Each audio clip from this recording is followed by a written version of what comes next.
This week on the Droids You're Looking For, a Star Wars podcast, we talk about the Rise of Skywalker coming out on Blu-ray and digital. It came out early to give everyone a bit of relief from what's going on around the world. We take a break from our overall discussion of the Duel of the Fates. Part 3 will be coming up in our next episode, but we're all back together talking about the Rise of Skywalker, the special features, the documentary, what we took away and what we learned from the new release of this final film in the Skywalker saga. All that and more on the Droids.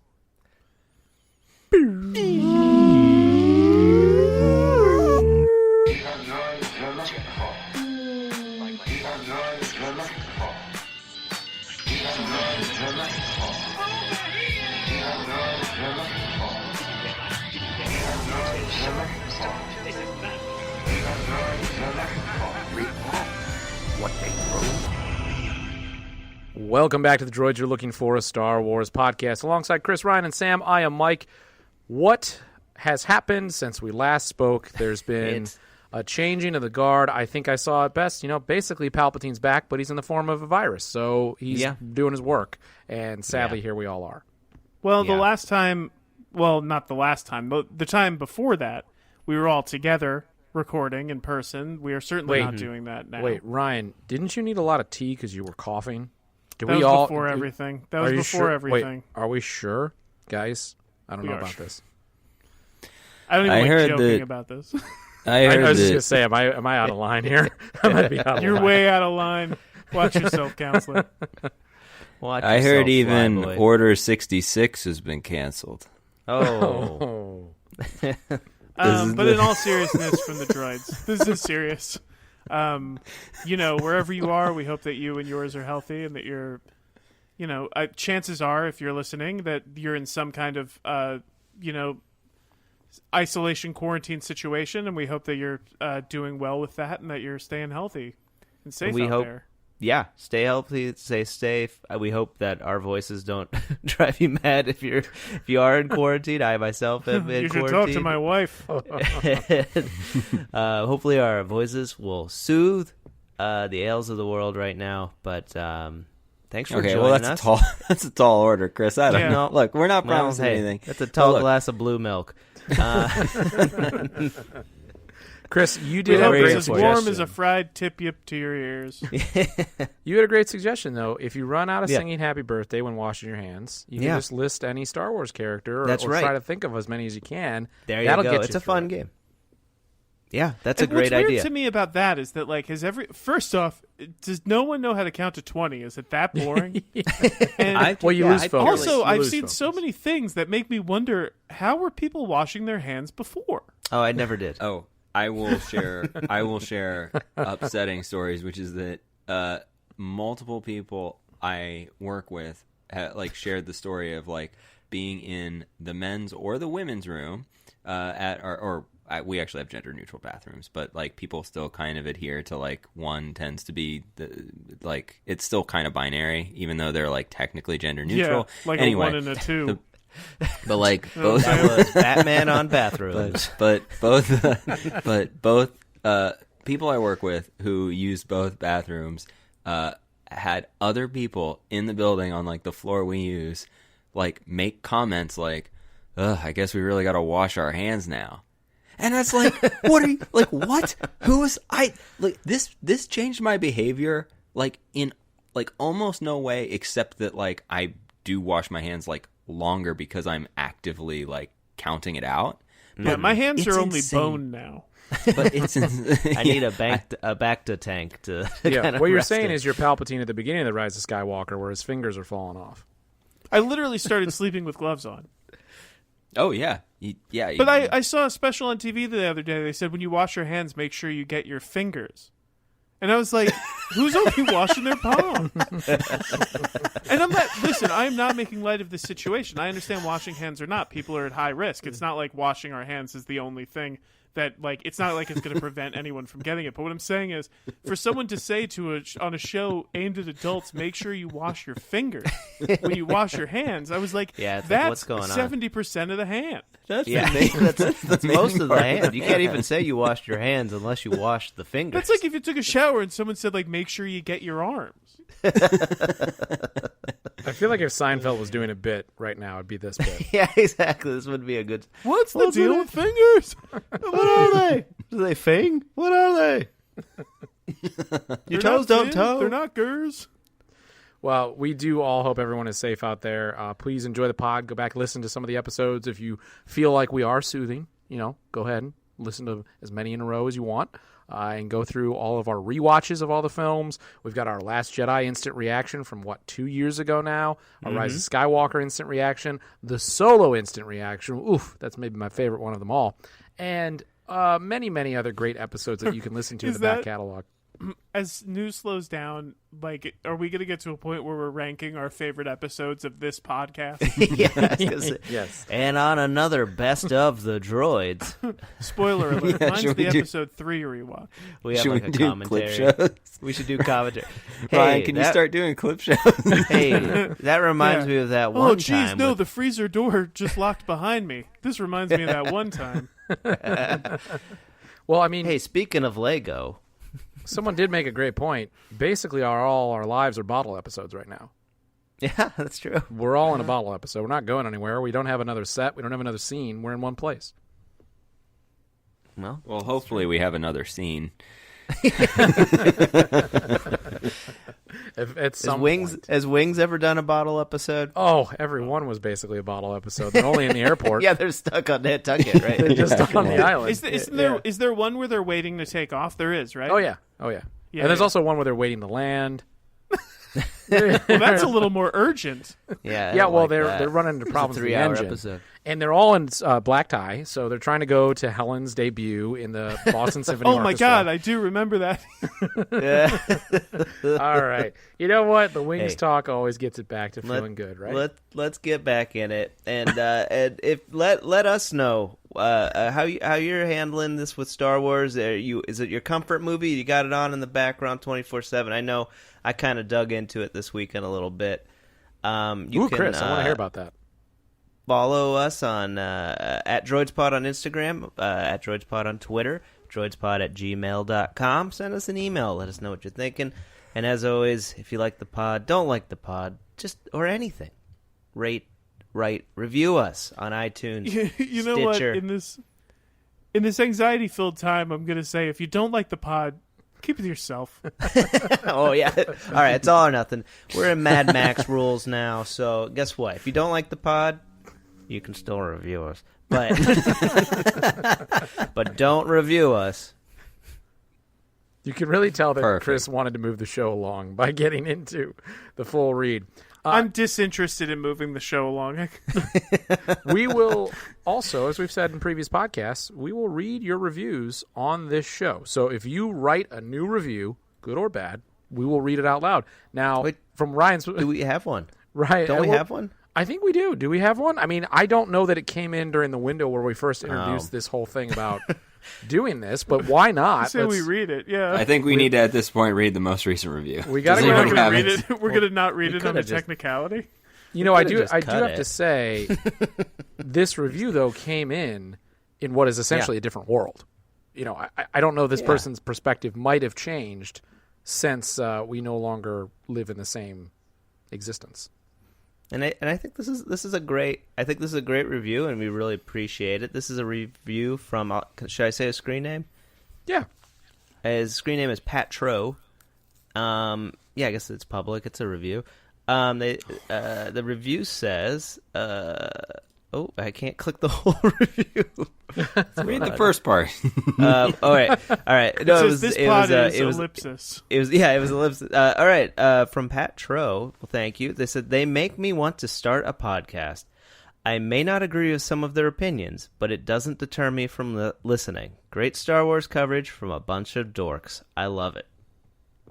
There you go. Well, thanks, Patro. I can't stop. Yeah. I can't help but think about what they disagree with us on. But That's the beauty of it. We really appreciate that, and if you're listening now, reach out, and in a while we'll send you a sticker.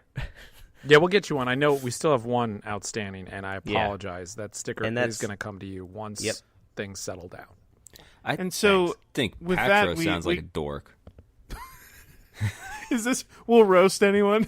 I don't like. I don't like that he's calling us dorks. I think he sounds like a dork. Or she. Yeah, no. Hey, Yeah, you know Patro. what? Patro You're a maybe dork. should have been signed to 4 really cool guys. Well, thanks. We appreciate you doing that and invite everyone else to do the same. Sam, we can't afford to be insulting people who listen to the show. That's a big tip of the cat. Petro I don't know. is loving this. Come on, I mean, I think, that's a tip and I of the think cat he to actually, Petro. he kind of nailed it as well. I think you did.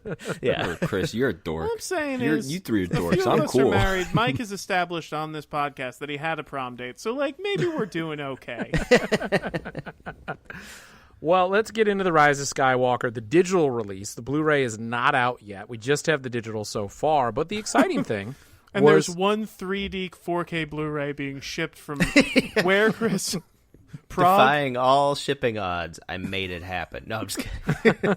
There's a shipping container containing only that making its way.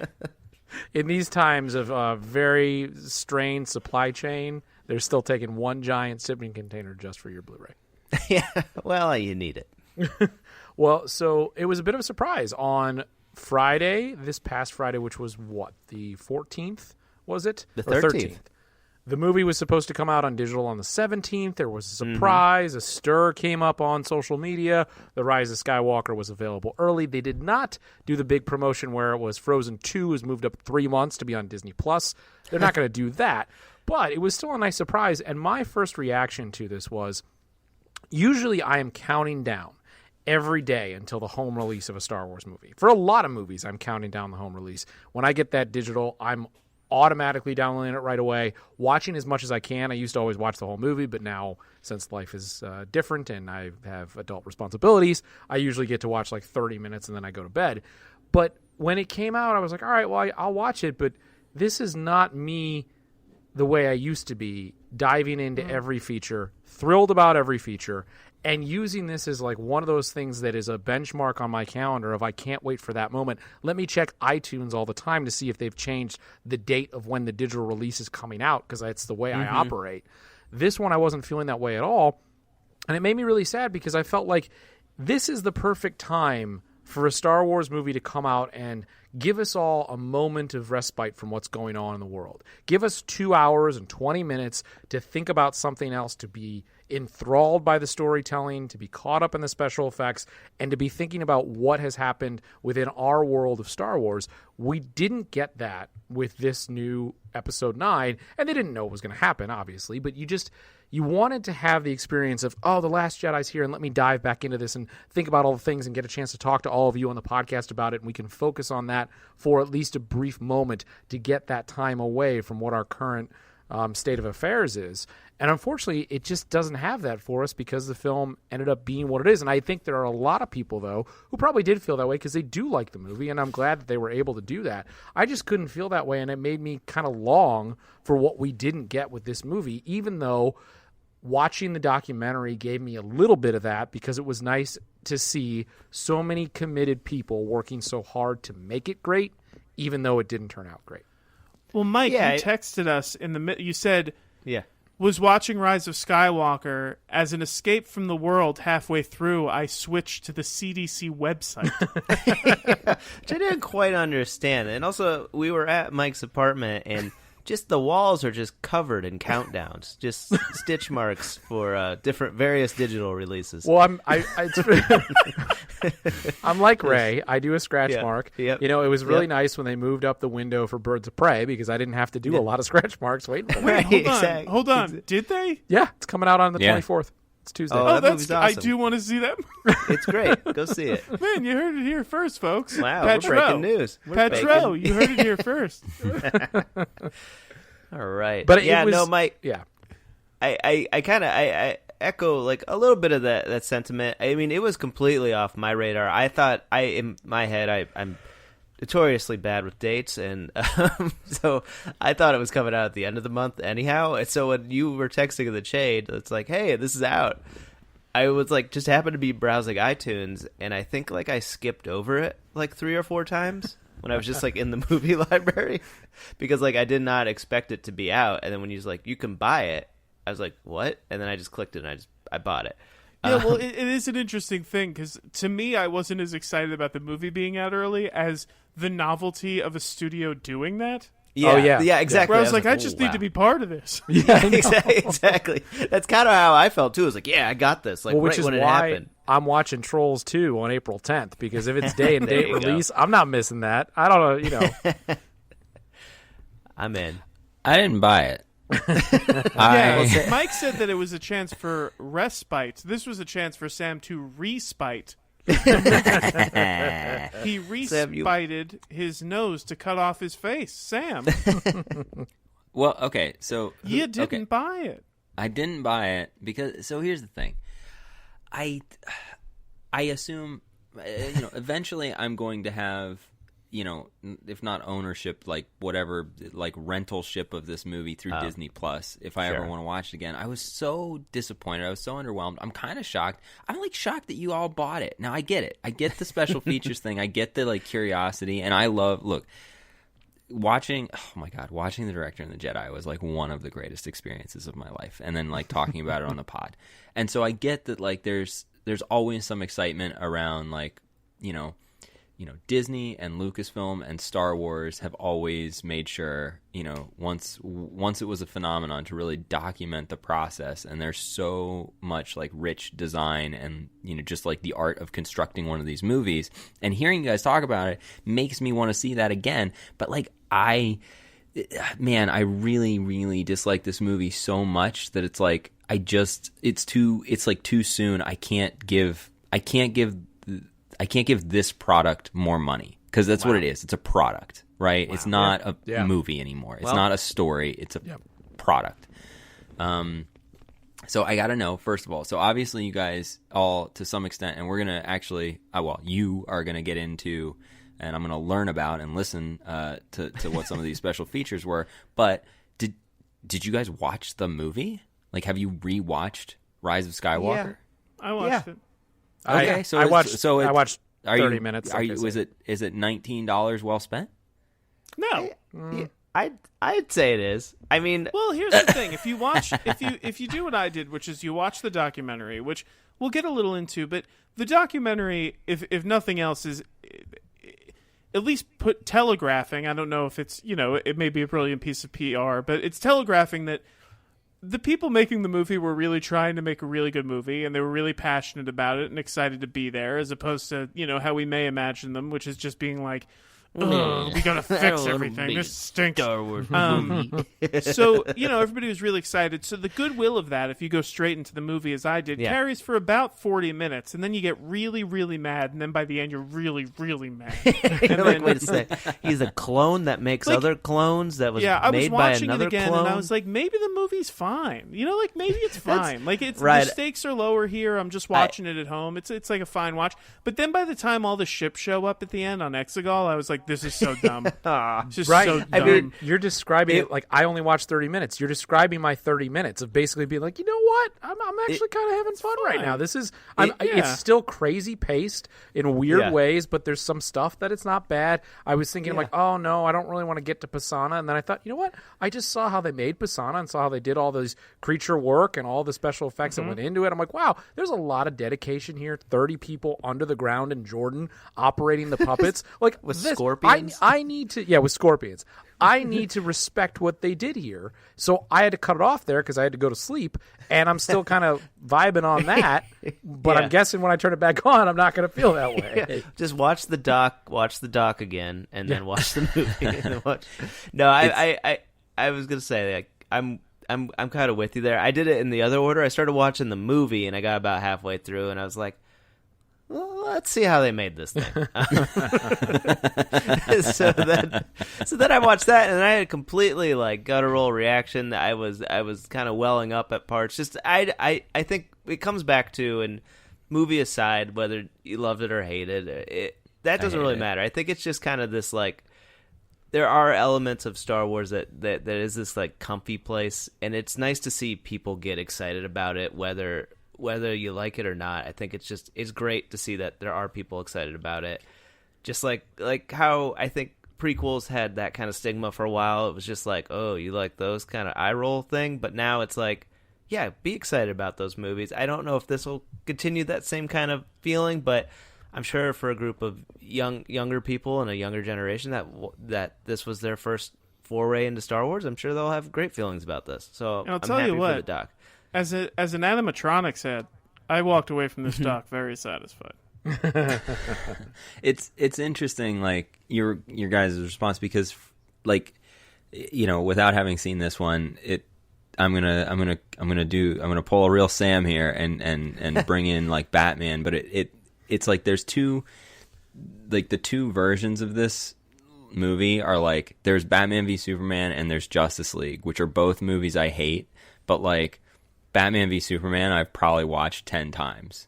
Like, because I'll watch all like the design documentaries or something, and there's this like weird morbid fascination where it's like I now like I have like weird fun watching it, being like I'm lamenting all the choices that were made, but like marveling at like the production of them making them. Yeah, and that's sure. like one Batman that's v like Superman, one version. And then Batman v Superman is like a real movie, especially the director's cut. Again, it's a terrible movie and I hate it, but it's a real movie that like I disagree with on a conceptual level, but I could be like, well, this is a whole movie. Where like Justice League, you're like, is this a movie? Yeah, and so like that's the one where it's like, just to finish the thought, it's like that's like no amount of special features or like window dressing can make me go back and like actually have fun watching that movie, because it's just such a mess. And so I was really curious, because I felt about the Rise of Skywalker the way I kind of feel about those two movies, where I'm like, I don't like these movies. I think it's conceptually wrong. I think it's shoddily, well, I like Justice League, but not as bad, nearly as bad. It's like shoddily put together, you know, or rushed or whatever. So I don't know. It sounds like there's a 30 to 40 minute BVS glow on this puppy once you watch the doc or something. Yeah, I think that's fair. Yeah, I think that's fair. It keeps it shiny for a little bit, and then all of a sudden the polish kind of wears off. It is impressive. I mean, I think obviously we'll get into some of the special features, and I think we could kind of start there. There's a doc that's included with it. It's kind of wrapping up the Skywalker saga through this movie, and it kind of shows what it means to a lot of the cast and the crew and the production people. I mean, I think the scale and the scope of a Star Wars movie, though, is like, it is so impressive to see. They spare literally no expense. Like, and it is just, it's like live action. I don't even know how to describe the things that they've built, things like they constructed in the desert. When they showed the Tantive 4, the blockade runner, on the forest planet, and they're all underneath it, and you're looking at the scale of that next to humans, is insane. It is. It was just like, this is so cool that they built that whole thing, and they didn't even need to. Look at him, just a tiny little Greg Grunberg. Look how far he's come. Yeah, it's like that shot might be 25 seconds. Like, I would say it's amazing, because after all that, the movie feels so small. Yeah, that's fair. They tried hard. It's the biggest. It's the biggest kind of small movie, you know, where it's just like so much stuff happening in so little places. Yeah. I would say I don't know that the documentary helped my opinion of the Leia CGI. If anything, I had already seen the seams when I watched the movie, and now it's just even more so because you know, you're seeing these moments where Rey or where Daisy Ridley is acting against, you know, a stand-in. The thing I did like was Billy Lord being in for her mom in the flashback scene. I thought that was great. Mm-hmm. Yeah. Also, every time that she's like kind of on screen as a talking head, she's just so charming, just like her mother was. Yeah. She's just awesome. I wish she had more to do in the movies, honestly. Oh, in all of them. Until I saw Booksmart, I didn't realize. I was like, okay, she's in Star Wars. Maybe she isn't, maybe it was mean. She isn't actually like an actress. They're just giving her a few moments. Well, there was no indication really at that point that was like her career choice. Right. Yeah. And then she's so good in Booksmart. She's the best. Amazing. She's great in Booksmart. She's really good in the first season of, I think it's Scream Queens.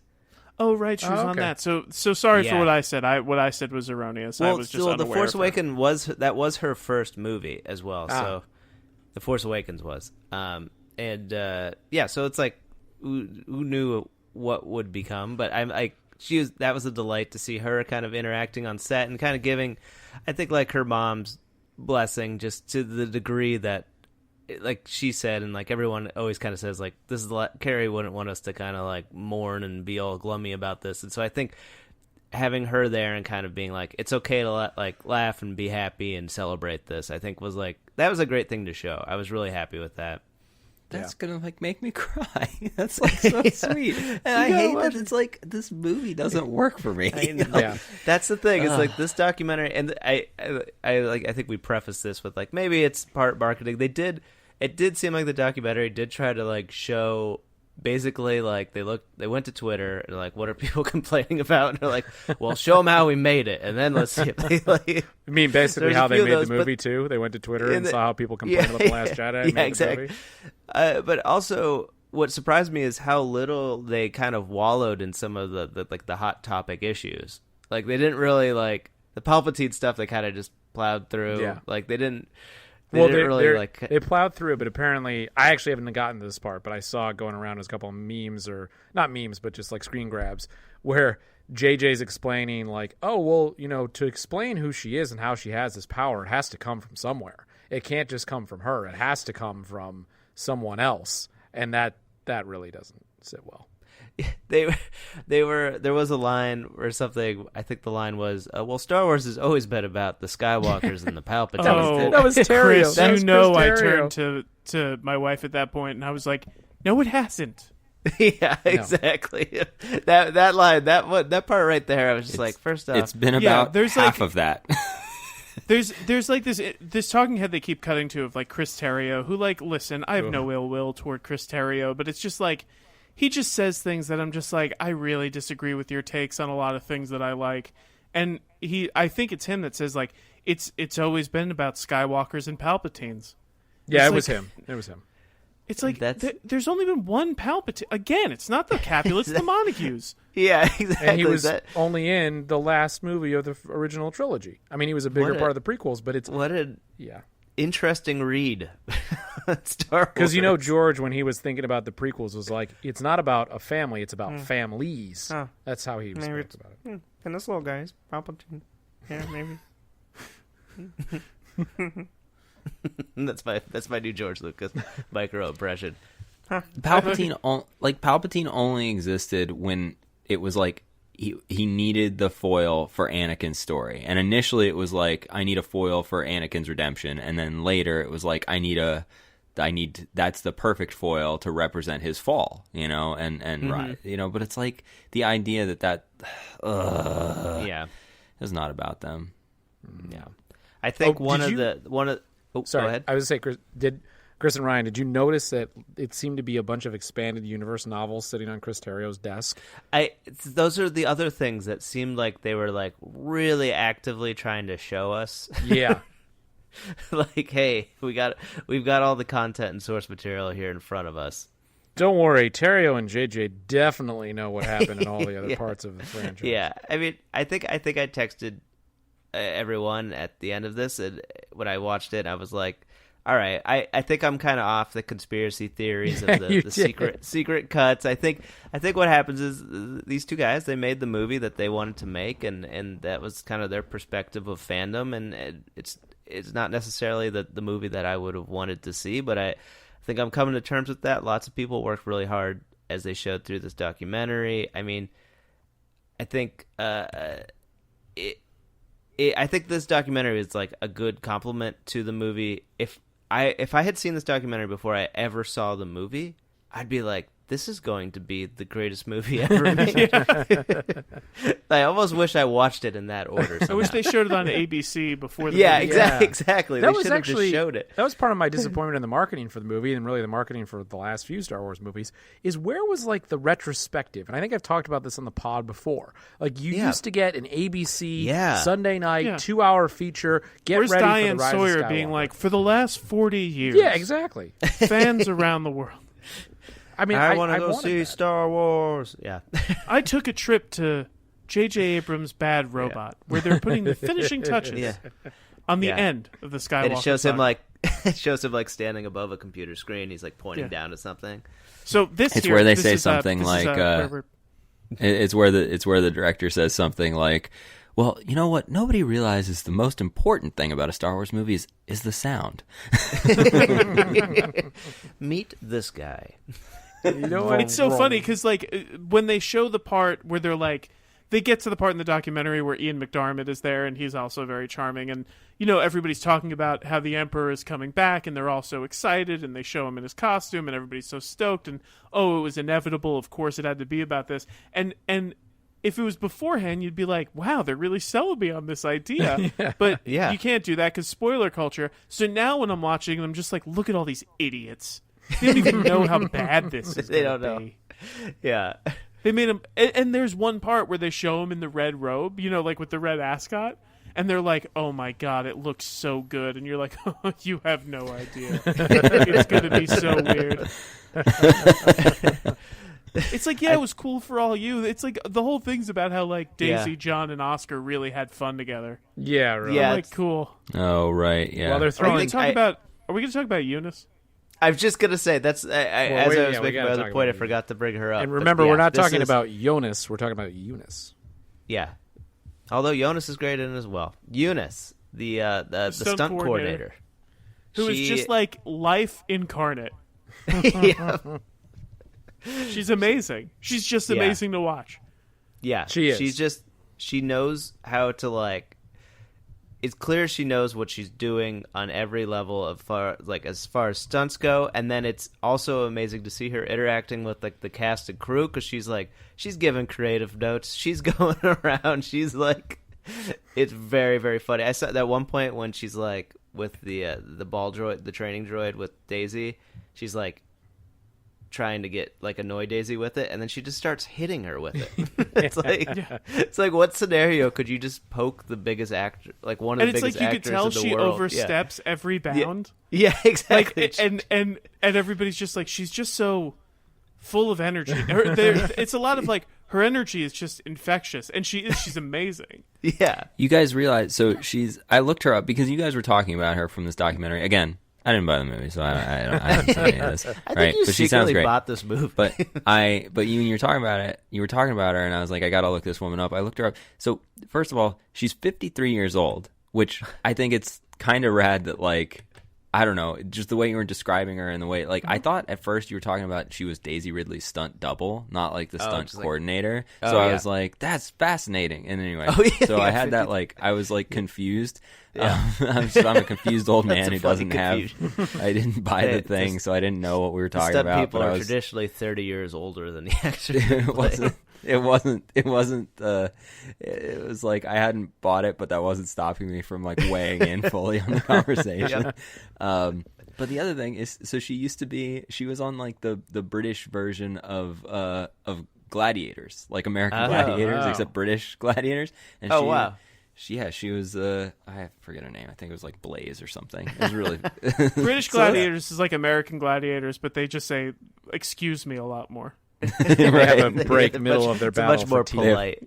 They have high They actually don't hit each other. Also, Eunice, she's just like, she's dope as hell, and I think she's overcome, I think, multiple battles with cancer.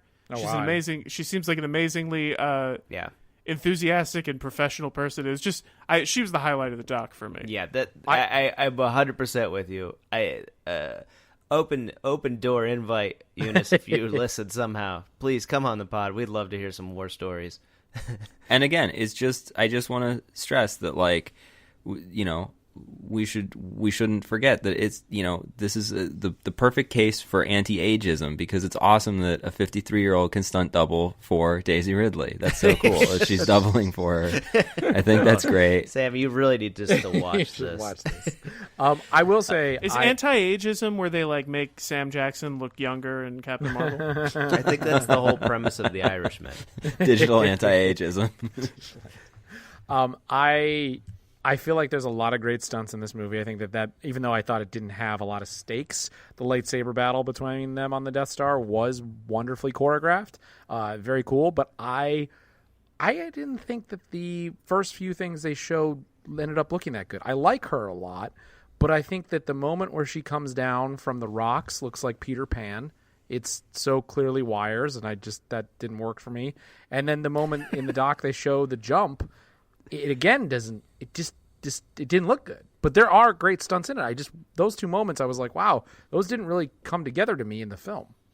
Jeez. Mike says, you nope to Eunice. Mike, watch that scene again. There's no wires. Oh, yeah, they did paint those out really well. Actually, there was some things that they showed that I was like, oh, I've mentioned this several times in the pod, I am notoriously bad at picking out CG versus real life. Yeah, you thought the children of Thanos were people in costumes, most notably. When you see the 9-foot-tall Proxima Midnight, Chris said, "Did you think those were people in costumes too?" I think there was a lot of things in this movie that now trying to have that bias and looking at it, I'm like, well, that's got to be CGI. Like there's like little critters that are in the foreground of one shot of a pan, and I was like, well, those are definitely CGI, and it turns out they were real. Yeah. Someone spent hundreds of hours building and making those. My oscillation of like emotion during this documentary went from like, seeing how many people were working on things and how much, time it takes to do things, just being like, man, making movies is amazing. And then also seeing how much time goes into things and how many people it takes to do everything, and thinking, man, making movies is so dumb. It's like, it is at the end of the day, it's like, if you're an actor and like, say you're the greatest actor in the world, and then you do a movie like this or anything that's like very physically strenuous and environmentally strenuous, it's like at the end of the day, you're just like a person standing on a platform and they're throwing mud at your face. You're like, that's not my job. You're supremely overpaid for it, though. Yeah, exactly. That's the difference. If this doc gets anything across, it's that Adam Driver is a complete pro and really was pretty much done with this thing the second he walked off set. Yeah, what is it? One of the days was his birthday, and he was like, I don't know if that means anything.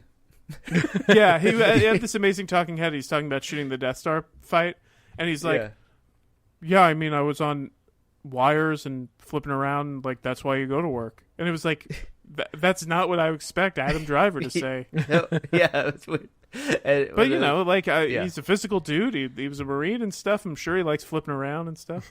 Yeah, not that that's exclusive to Marines. I mean, given the option, if they're like, you guys know I was on a wire. Did I ever share this story? No. And when I was in high school, my freshman Sam, year, this is no time to lie. When I was my freshman year of high school, we did a production of The Wizard of Oz, and for the If I Only Had a Brain, the Scarecrow song. Justice for Petro. Petro was right about us. There were crows that are his background dancers and singers, and I was a crow, but I was one of the two crows that flew in, and so I was up like 25 feet in the air on a wire that this kid I went to high school with was responsible for clipping me back in at the end of the scene. So for about a week, and then the 3 performances, this kid Davey I went to high school with was like responsible for making sure I was safe like 30 feet in the air. You know how they choose who gets to hold the wire and who's on the wire? Just who's skinnier. Yeah, that's exactly Hey, right. you're skinny and you're like a little less skinny. Why don't you hold this one up? Yeah. What happens if I drop it? Don't worry about it. You won't. It's pretty cool, though. Yeah. So I'm you know what, Sam? It sounds like it was really cool. I was just saying, Patro, if you want to follow up a review now to clear up our dork claim. Sam vehemently denied being a dork at the beginning of this. Exactly. I'm just saying, like, me and Adam would probably have a lot to talk about. What character were you? What character were you? Crow number 2. Crow number 2. Oh, you weren't even the titular character. Okay, that's just mean. Now this feels like bullying. If you're saying titular character, you're talking about the Wizard of Oz, who actually has a surprisingly small role. Oh, I don't know what titular means. But to answer your question, Sam was not the Scarecrow. No.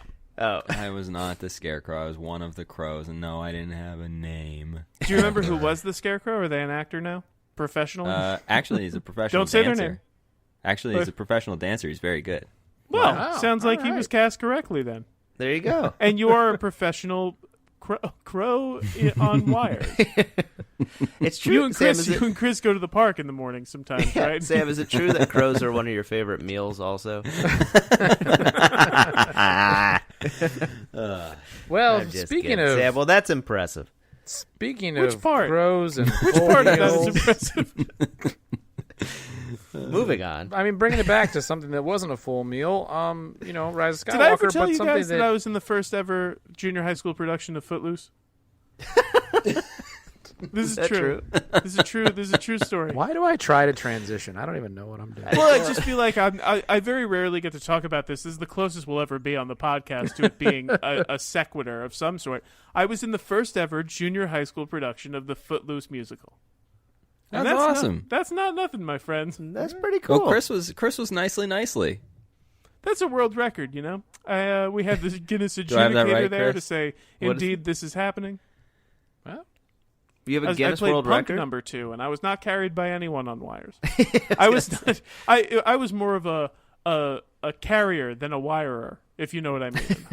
In junior high school, In theater, you're either a carrier or you're a wire. I was a little. I had to shop in the Husky section, if you know what I mean. look, if we're doing this, I was in the Crucible my sophomore year. Oh, jeez. Oh, who were my you? gosh. I was known as Undertaker number 2. Undertaker? Oh, the second. The So second when Undertaker. the judge would For when the first one misses. yeah, well, exactly. No, the two of us would come out and take the women away to be killed. Jeez Louise. Yeah. And Chris? All right. Well, I've got a whole resume of plays, but I was the Hatter in Fiddler on the Roof, and then and Into the Woods. They dual cast my role as the steward. They're like, "Well, you actually want to make it 2 roles?" I was like, Wait, "You just wanna-" your high school in central Pennsylvania did Fiddler on the Roof? Yeah, we did Fiddler on the Roof. Yeah, Sounds problematic. yeah, yeah. I think it was. No, it wasn't. We. I mean, Was yeah, it your it Catholic might have- high school? Yeah, it was a Catholic high school. I was just gonna say that. Yeah, but the music is great, and you know what? It was good. Don't even We're finish gonna have that to cut some sentence, stuff. Chris. I was almost gonna make a joke. I was gonna say, well, half of that is just the Old Testament. We can cut that. Oh Lord, But Chris, we do need to- what part did you play in? Hold on, we're gonna cut that. We're gonna weren't come you- back in 3, 2, 1. Wait, Go what on. are we cutting? Chris, Right. what part? My Old Testament It joke. wasn't that bad. Why? Stop Okay. saying it. Stop. All right, leave it in. I don't care. I'm leaving all What? this in. People need this now. Weren't you in what's the show with Nicely? Weren't you Oh no, it was Nathan Detroit. You were Nathan Detroit. Yes, yeah, and Guys but and Dolls. we went to Chris's hometown once, and he claimed to be a local celebrity who is the lead in all the plays. I was wearing sunglasses. Like, hey, if people call me Hollywood, don't worry about it. Does the Hatter have any songs in Fiddler in the Did you have a No, solo the Hatter song? just says, "Would you like to buy a hat?" Always a and Hatter, that- never and a then I- Tefia. You know what I mean? And then I added the line, "I'll tell you, they ain't cheap." You improv'd it. I improv the line. Did it get a laugh? It did get a laugh. Nice. You know, I improv the line of Fiddler on the Roof, Sam, a if play your that's been written. if your insults didn't get rid of our one reviewer from earlier in this pod, I think this whole conversation's probably ended that. We lost Hey, that listener. droid that heads listener. out there, write in what parts did you play in productions, and what parts would you have liked to have played in production? Hashtag Star Wars. Do you know, I later played Tangentially, Lumiere. tangentially and not about myself, but one of Wes Anderson's first productions of something in front of a public audience was a live-action version of Star Wars. How about that? Didn't know Mike, that. get us back on track. All from right, here that. we go. Well, that from there.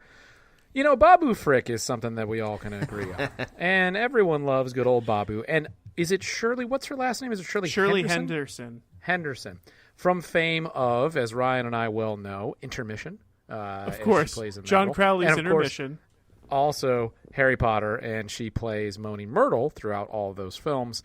And here she is as Babu Frick, and, that part is apparently, even though I haven't gotten that far in the documentary, both Chris and Ryan have, I hear it's one of the highlights. Well, first off, Shirley Henderson has exactly the kind of energy you'd think she'd have. So she's kind of amazing that way.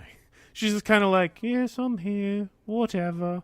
What's the coolest thing about it is that they show the evolution of Babu Frick. So they show first like a prototype puppet of him that's operated by like 3 people, each holding like different rods.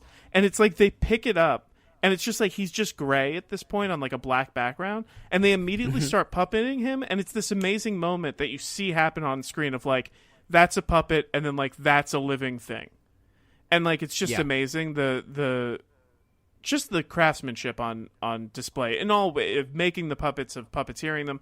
But then the coolest thing is that they taught Shirley Henderson on site how to operate Babu Frick's head, like the animatronic. Like they literally just gave her the controller and taught her how to do it so that she could operate his head while she was voicing him on set. And that's awesome. the most fun thing to watch. Yeah, that was a delight to watch. And then she was also just kind of ad-libbing and cracking people up at one point. And she doesn't smile once. Oh, Jesus. Yeah. She just looks like she's like exhausted and like couldn't be bothered, but is like having the time of her life at the same time.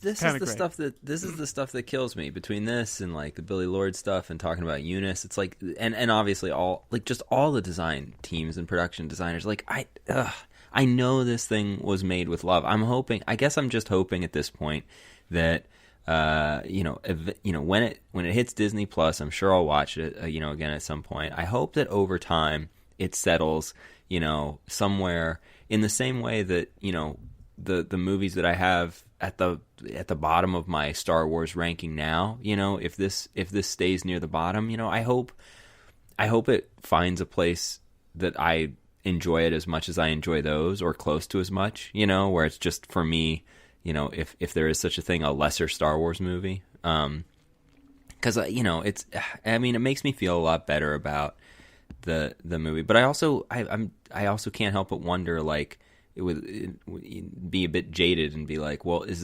this just all marketing? Like, did they put this documentary together to convince us that it was made with love? But still maybe wasn't. I don't know. There's so many people, though. I find it very genuine. Talking about Eunice, she's incredibly genuine in this. I think there's a lot of people, Jonas as well, not just because their names sound similar, but, obviously Daisy Ridley, John Boyega, and Oscar Isaac are having a lot of fun with this. Neil Scanlon, biggest tip of the cat to him and his entire team. Claude, as you see more of Claude, as you see the driver of the vehicle that Lando's in on Pisana, and those eyes, what beautiful, like, crazy blue eyes. Their work is incredible, and it's just a shame that, I don't know, it kind of even is forgotten in this movie. Yeah, I think we could just leave it at their work is incredible. I mean, like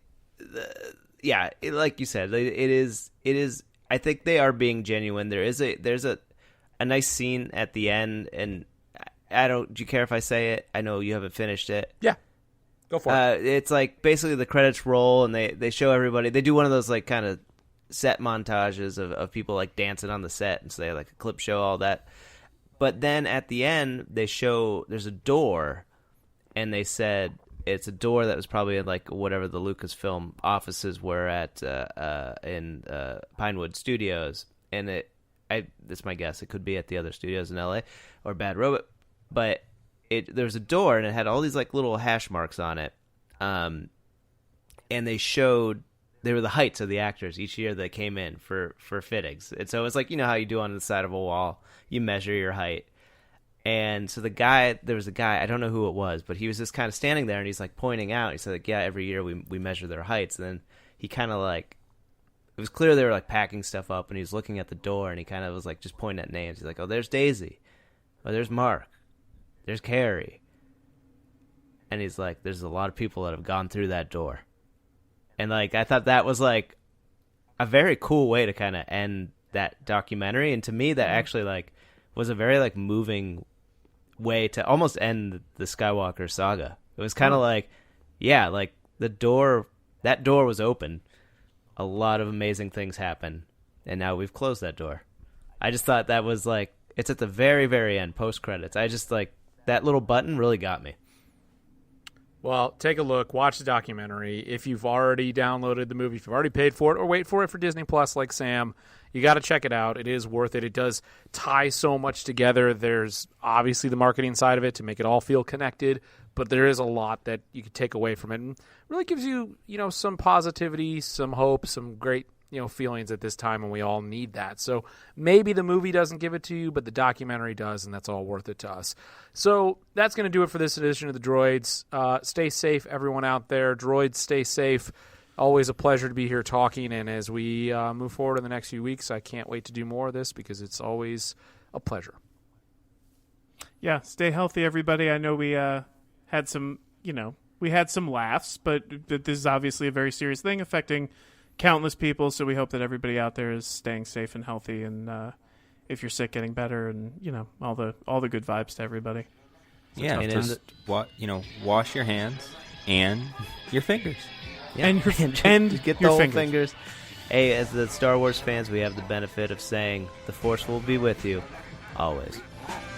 What they throw. Annie? Babu. Babu. Hey, Eunice was the stunt double for Xenia Onatopp in GoldenEye. Oh. Yeah, I was got gonna it in. I was going to say don't forget to wash your Eunice, but I thought that might be inappropriate. I don't know what that means.